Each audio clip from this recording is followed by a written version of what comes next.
Ruto and Burkina Faso President Ibrahim Traore walianza almost the same time, but you cannot compare the developments zenye wamefanya kwa country zao. Like from salary development, like kuchukua loans, like amekata kila kitu huyu Ibrahim Traore, but our own president anatry as much as possible to take as much loans as possible. Like huyu Burkina Faso president he stopped taking loans from IMF and World Banks.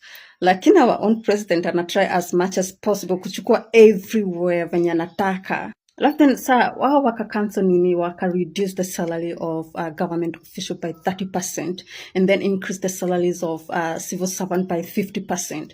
But our own teachers have to go to demonstrate ndio wapatiwe a fair share.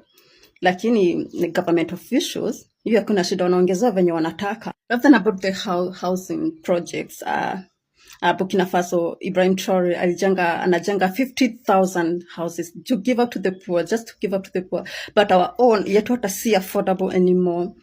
Hata from what I have heard ati nyi mnalipa ikitawaramba kabisa next time kwa sababu mnalipa hata kitu yenye hata hujui kama iko hapo. I mean, Ibrahim Traore amefanya so much, you cannot even compare with Ruto. The man you guys see here, I know a lot of you know him. His name is Benjamin Traore. He's the military president of Burkina Faso, and he went to Ghana for the inauguration of the new Ghanaian president. I think his name is John Mahama, if I'm not wrong. And he was being applauded by the Ghanaians by how he has transformed his country and the lives of his people. And I'm like, how many of our Kenyan leaders will go in foreign land and will be received by such joy and respect and love? I don't know any. But let's talk about a few things he has done for his people. He has slashed the salaries of ministers and MPs by 30%. And he has increased the salaries of state workers and normal, employees, government employees by 50%. He refused to take his presidential salary, and he's maintaining his captain salary.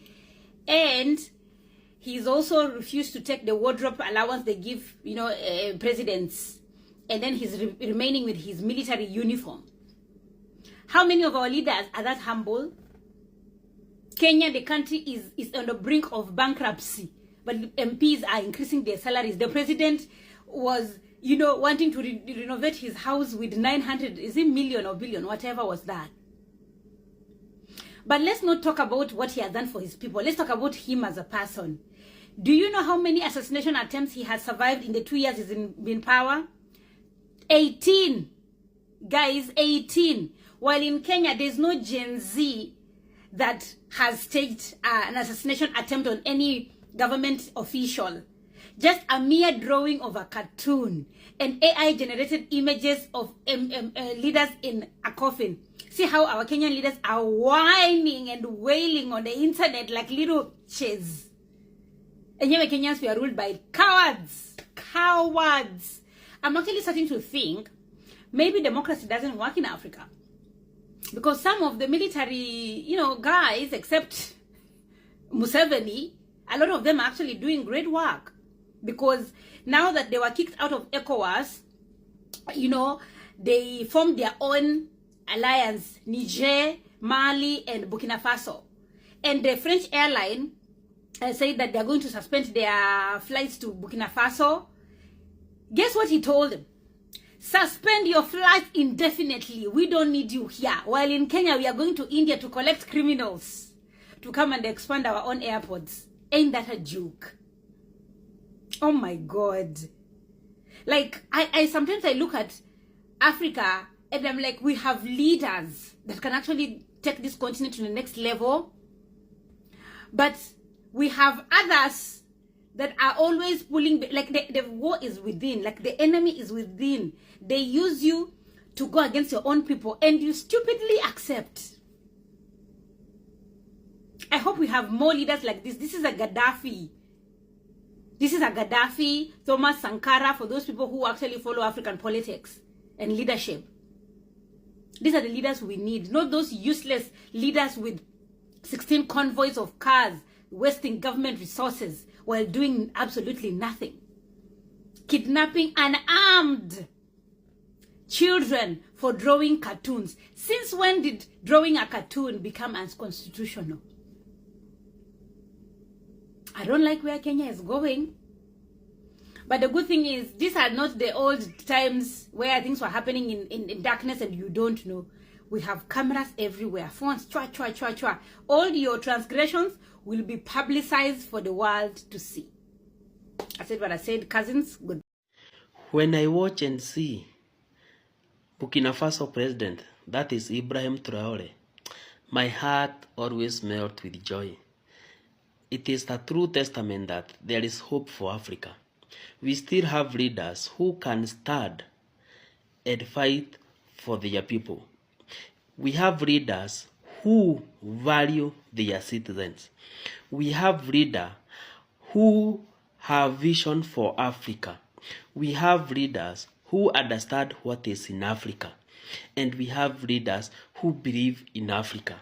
Ibrahim Traore is a testament that we can do without West. You have seen what he has done in Burkina Faso. Within a very short span of time, Burkina Faso has dramatically changed. The airline is now working. They have now gold industries which are melting their gold, which was previously done in Europe. We have now agriculture is booming. We have agricultural mechanization is happening now in Burkina Faso. We have tomato industries which are processing their tomato to a final product. We are no longer creating employment in France and other Western countries because God has blessed Burkina Faso with a very vicious, somebody with a vision. That is Ibrahim Traore. How I wish other Africans, they can learn something from that man. We need an African for African. We need to change our continent. We need to work hard to make sure that our resources benefit our citizens, not benefiting the Europe, not becoming our leaders, becoming the puppet of the West. That one, Ibrahim Traore has said, no, it won't happen in Burkina Faso. Uko Burkina Faso mambo imeharibika. Burkina Faso vile nakwambia saa hii mambo imeharibika. Jana Ibrahim Traore alikuwa kwa Citizen TV ya huko. Citizen TV ya huko iliita Traore jana. Ikamuuliza Traore, tunasikia wewe ni Mkenya. Hebu tuambie ukweli, hii mambo inakujaje? Traore hata kabla aanze kuelezea vile mambo ilikuwa akakuwa Mkenya, akaanza kulia. Anasema kitu ya kwanza, amefurahia sana kusikia baba yake na Afula ako uhai. Kitu kingine, anasema hakuwa anajua Wakenya wanampenda hivyo. Na amefurahia sana ati kuona Wakenya wanampenda hivyo. Alafu kitu kingine, Traore amesema ako na masista wawili. Hao masista wawili wanakaa huko Shimalavadu. Na amesema akipanga siku yenye atakuja Kenya, lazima afike Shimalavadu aone sister zake. Alafu kitu kingine imenifurahisha sana na Traore. Traore amesema juu Wakenya wanataka kuwa president sana kwa hiyo nchi yao. Alisema yeye hana shida na hiyo. Kama watamkubalia akuwe kwa debe election 2027, yeye ako tayari kuongoza Kenya na aongoze Burkina Faso. Traore anasema yeye ni mtu wa kusaidia watu. Traore amesema ako na roho ya uongozi na uongozi iko ndani yake. Alafu kitu kingine, Traore ameomba msamaha. Anasema mama yake ndio alikuwa amemkataza asiongelee mambo ya Kenya. Ule bwana yenye alikuwa ameoa sasa mama ya Traore huko Burkina Faso alikuwa mkali sana. Hakuwa anataka hata Traore ashike simu ama apige huko Kenya ajulie watu wake. Lakini Traore ameconfirm, amesema yeye ni Mkenya na amesema ako willing kukuja Kenya na anasema anawapenda Wakenya sana. Traore ni makofi ama si makofi kwa Traore? Yes, ni makofi kwa Traore.